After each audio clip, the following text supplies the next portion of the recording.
இயற்கை பேரிடர்கள் பலத்த பாதிப்பை கொடுத்தாலும் மறக்க முடியாத பாடத்தையும் கொடுத்துவிட்டுத்தான் செல்கின்றன.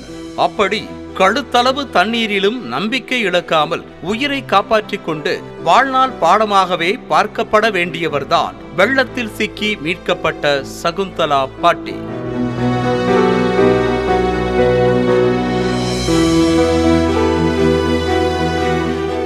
கந்தசாமிபுரம் பகுதியைச் சேர்ந்த 97 வயதான சகுந்தலா என்ற மூதாட்டி வெள்ளத்தில் சிக்கிக் கொண்டார்.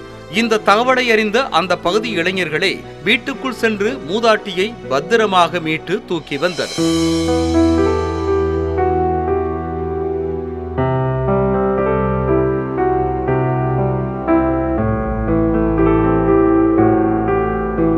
முழங்கால் அளவு தண்ணீரில் மூதாட்டியை கையிலேயே தூக்கி வந்த அந்த இளைஞர்கள் அங்குள்ள தேவாலயத்திற்கு கொண்டு சென்றனர். கை கால்கள் எல்லாம் ஊறி போயிருந்த மூதாட்டிக்கு உடல் முழுவதும் குளிரில் நடுங்க ஆரம்பித்தது. போர்வை போர்த்தி காலில் தண்ணீரில் படாமல் மேஜையில் தூக்கி அமர வைத்தாலும் அந்த மூதாட்டிக்கு நடுக்கம் விடவே இல்லை.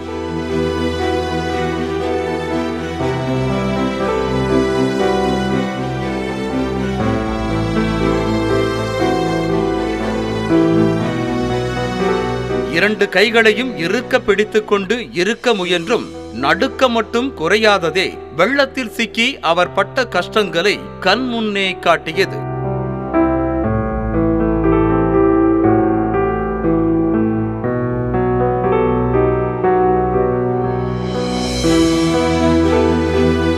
தனி ஆளாக வீட்டுக்குள் சிக்கிக் கொண்ட மூதாட்டியிடம் செய்திக்குழுவினர் பேச்சு கொடுக்க மூதாட்டி பேசிய ஒவ்வொரு வார்த்தையும் மனதை உலுக்கியது.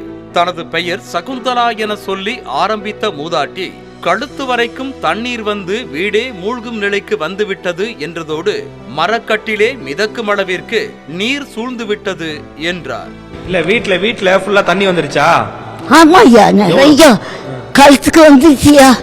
கட்டெல்லாம் உயரம் மிதக்குது, மரக்கட்டு போச்சு, எல்லா சாமானும் போச்சு.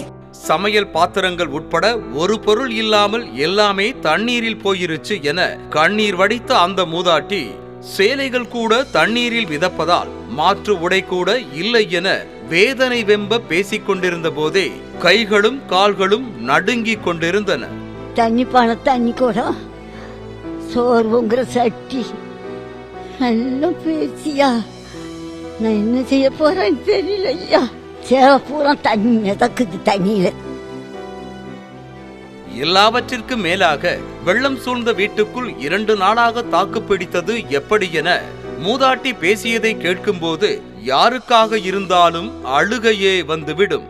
கட்டிலுக்கு மேல் தண்ணீர் வந்து மூழ்கிய நிலையில் கிச்சனில் சமைக்க போட்டிருந்த ஸ்லாப் மீது ஏறி அமர்ந்து தப்பியதோடு அடுப்பை பற்ற வைத்து குளிர் காய்ந்து கொண்டிருந்ததாக கூறியது கண்களை குளமாக்கியது. ராத்திரி தண்ணிக்கு கட்டிலுக்கு உயர ஒரு முழம் வந்துருச்சு.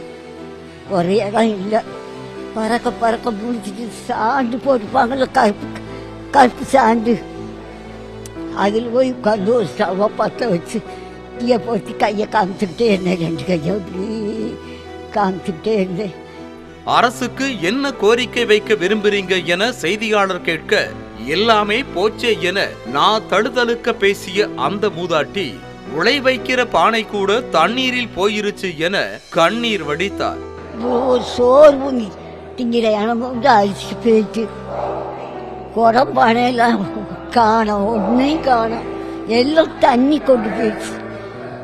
என்னத்தை நான் கேட்க, என்னத்தை சொல்ல, என்னத்தை சொல்ல. ஆரம்பத்தில் வீட்டு வேலைக்கு சென்று வந்த மூதாட்டி வயது மூப்பு காரணமாக வேலையை விட்டிருக்கிற உதவிக்கு யாரும் இல்லாமல் தனிமையில் வசித்து வரும் மூதாட்டி மாதம் கிடைக்கும் முதியோர் உதவித்தொகையை வைத்துத்தான் வீட்டு வாடகை கொடுத்து வருகிறார். ஞாயிற்றுக்கிழமை என்றால் தேவாலயத்தில் போடும் சாப்பாடே 2 வேளைக்கு போதுமானது என்ற மூதாட்டி அப்படியேதான் பிழைப்பு ஓடுகிறது என கண் கலங்கியதோடு வீடு இருந்துமே இந்த நிலைமை என்றால் வீடு இல்லைன்னா இந்நேரம் என்ன ஆகியிருக்கும் என அச்சம் கடந்த கேள்வி எழுப்பியது. வீடு இல்லாமல் வெள்ளத்தில் சிக்கித் தவிக்கும் எத்தனையோ பேருடைய மனசாட்சியின் உருவமாக இருந்தது.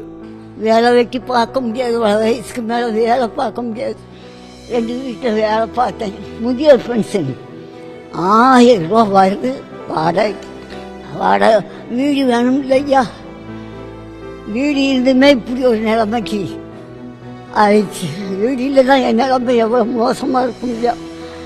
வயது மூப்பு காரணமாக ஏற்பட்ட கண் குறைபாடு, காது கேளாமை என இக்கட்டான சூழலிலும் முதல் நாள் மதியம் சாப்பிட்ட சாப்பாட்டுடன் மறுநாள் வரை பட்டினியாக கிடந்து சிக்கி தவித்த மூதாட்டி மீட்கப்பட்டது முன் உதாரணம்தான். 1000 பிரச்சனைகள் வந்தாலும் போராடி வாழ்ந்து காட்ட வேண்டும் என்பதைத்தான் சகுந்தலா பாட்டியின் சாதனை கதை உணர்த்துகிறது. செய்திகளை உடனுக்குடனும் துல்லியமாகவும் தெரிந்து கொள்ள சப்ஸ்கிரைப் பண்ணுங்க.